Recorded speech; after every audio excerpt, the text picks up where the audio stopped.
Abracadabra.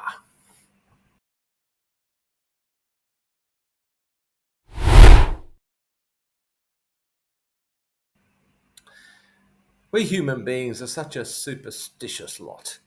We fall so easily into superstitious and magical thinking. Who amongst us hasn't at some stage crossed their fingers in hopes of creating a positive outcome in some situation, or touched wood?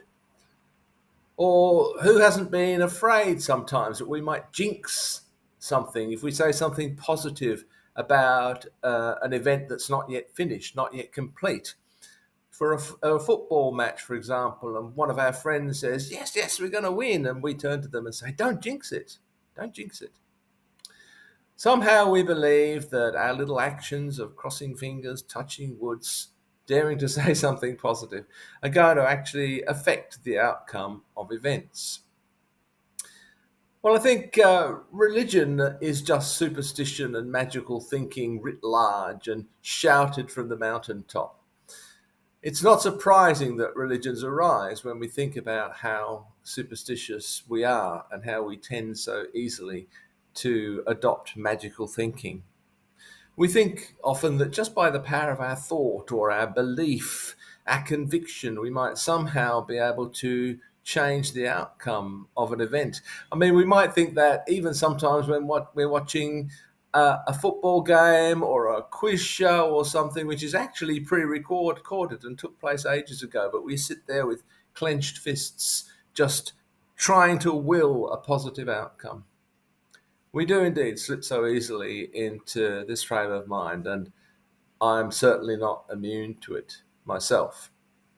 But do we really believe that crossing our fingers is going to actually make a difference in the world? I don't know. Do we? Do we really believe that breaking a mirror is going to generate 7 years of bad luck for us? Do we? There is, of course, a psychological effect here. For instance, with bad luck, after we break a mirror, we may begin to notice things. We may notice coincidences that we wouldn't have noticed before. This is a kind of perceptual filter, which I've spoken of before. We may start acting or reacting in a different way, and this may actually cause the kinds of calamity that we fear. If there is an effect in the world, then, of our superstitions, of our magical thinking, it's in this realm, it's in the psychological realm. But what does this all tell us about our sense of place in the world, our relationship with the world? I think, first of all, it tells us that we don't really trust the world. We don't really feel safe in the world. We feel threatened and we need to take some sort of protective action. And even if it's only crossing our fingers, then we'll do it. We're afraid that bad things are going to happen, and reasonably so, they do happen from time to time, if not frequently.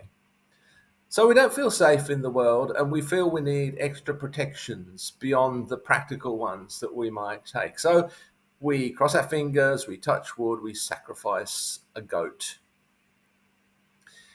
But we also have a rather odd sense of our power in the world, don't we? Do we really think that just by thinking something really hard, or crossing our fingers, or touching wood, or sacrificing a goat, do we really think that we can actually affect the processes that take place in the world? This is sort of paradoxically a very inflated sense of our own power. We think our thoughts and our actions are perhaps more potent and more significant than they really are. But it also says to me that we have a sense that the world is not really enough. We want magic in the world. We want to be able to affect the world in ways we can't, and it's frustrating sometimes that we can't actually do that. We need magic, and hence the popularity of things, such as the Harry Potter series. We know that that's not real, but the fantasy makes us feel good, and we wish the fantasy was real. I mean, we all wish that we were Samantha from Bewitched, and we could wiggle our nose and the world would change around us. Of course, this is just that. It's magical thinking, it's superstition. The fantasy is nice, But I do wish we begin to see the world as it is, the actual world in which we live, as truly marvellous in itself. It's wonderful without all these extra magical elements. And what we achieve is wonderful without needing crossed fingers. The 1999 James Bond movie tells us that the world is not enough, but it damn well better be, because it's all we have.